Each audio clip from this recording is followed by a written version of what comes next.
اعوذ باللہ من الشیطان الرجیم، بسم اللہ الرحمن الرحیم۔ اللہم انی اسألک علما نافعا ورزقا طیبا وعملا متقبلا۔ السلام علیکم ورحمۃ اللہ وبرکاتہ۔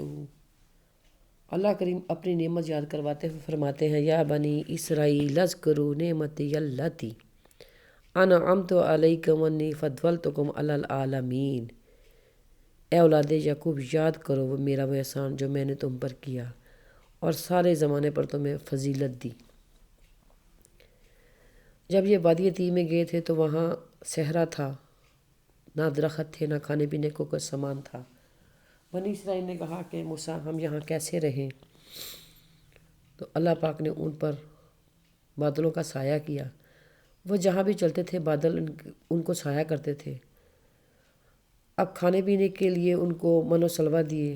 کھانا، من کو کہتے ہیں گوند، یہ کوئی میٹھی چیز ہے، اور سلوہ بٹیر وغیرہ، وہ ڈھیر و ڈھیر اللہ پاک ان کو دیتے اور اسے اٹھا کر کھا لیتے تھے۔ اللہ کی بے شمار نعمتیں تھیں۔ جب موسیٰ علیہ السلام نے پانی کا کہا اللہ پاک سے تو اللہ نے فرمایا کہ موسیٰ اپنا عصا مارو۔ جیسے ہی آپ نے عصا مارا تو پانی کے 12 چشمے پھوٹ پڑے، کیونکہ یہ 12 قبیلے تھے۔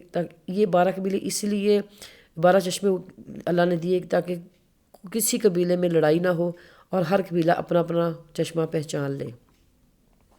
لیکن پھر بھی اللہ کے اتنے انعامات، ہر بار انہوں نے اللہ کے احکامات کی خلاف ورزی کی اور بار بار اپنا فرمائش کا پروگرام کہ اب ہمیں یہ دے دیں، ہمیں یہ دے دیں۔ وہ اپنے موسیٰ سے کہتے ہیں کہ ہم ایسی چیزیں جو زمین سے نکلتی ہوں ہمیں وہ چاہیے، جیسے سبزیاں، ککڑی، تھوم، مسور، پیاز، کیونکہ ہم ایک کھانے پر صبر نہیں کر سکتے۔ ہر بار ان کی ناشکری اور اللہ کا ان کو معاف کرنا۔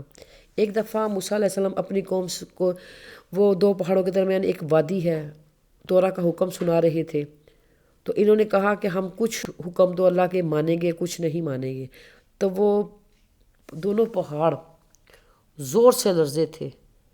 ہمارا بھی تو یہی عہد ہے اللہ کے سے، جو ہم ہر روز فرض نمازوں میں 19 بار اگر فرض نماز پڑھتے ہیں تو کرتے ہیں، ایاک نعبد و ایاک نستعین، ہم تیری ہی عبادت کرتے ہیں اور تجھ سے مدد مانگتے ہیں۔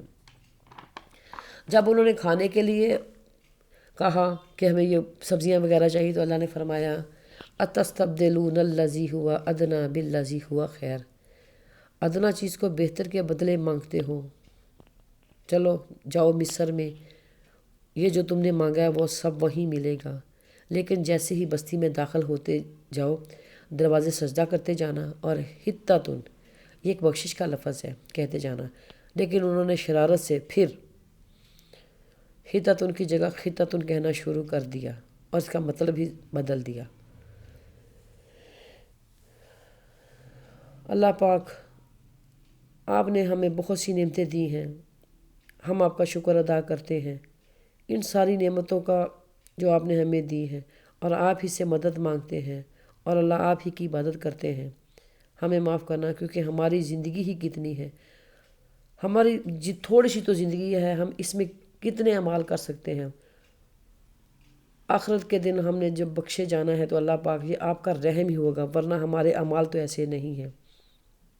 یا اللہ ہم سب کو بخش دینا، ہمیں معاف کر دینا۔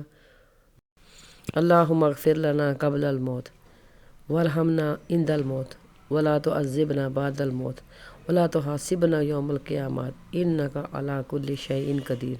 اے پروردگار، موت سے پہلے ہماری مغفرت فرما، موت کے وقت ہم پر رحم فرما، اور موت کے بعد عذاب نہ دینا اور نہ لینا حساب ہمارا قیامت کے روز، بے شک تو ہر چیز پر قادر ہے۔